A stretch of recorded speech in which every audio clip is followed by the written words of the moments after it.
Shutdown politics blocking business for Ohio's wine and beer industries. The federal government has been shut down now for more than a month.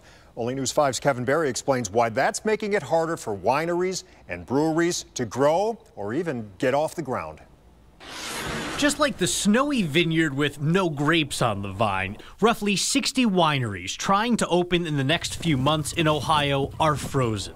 New wineries can't get federal approval to open from the Alcohol and Tobacco Tax and Trade Bureau, or TTB, because the whole agency has been furloughed during the government shutdown. They're kind of in limbo right now. Joe Juniper is the co-owner at Vermilion Valley Vineyards, which has been open for a decade. So his business needs approval from the TTB to approve ingredient changes for new products and the new labels they need for the wine they produce. He says normally federal and state approvals happen in a little more than a month. So long as you're good with the feds, the state usually doesn't have a whole lot to say to you. Joe says he has 6 labels waiting to be approved with no end to the shutdown in sight. And the impact is big. Joe says the delayed federal approvals are holding up a wine industry that brings in more than $1 billion every year. And the shutdown's affecting the beer industry too, which is worth $2.6 billion.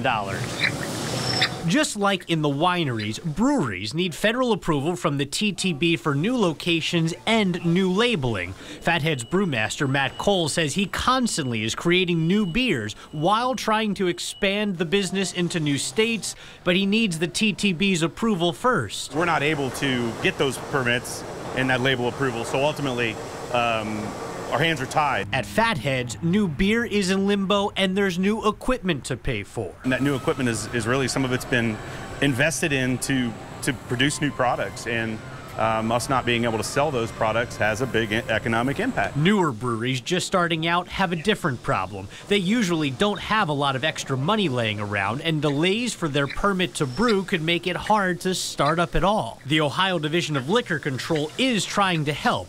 They tell me they're granting conditional approval for any application having to do with wine or beer sold only in the state of Ohio, and it'll get federal approval when the government opens back up again. But anything sold out of state still needs to wait until the shutdown is over. In Cleveland, I'm Kevin Barry, News 5.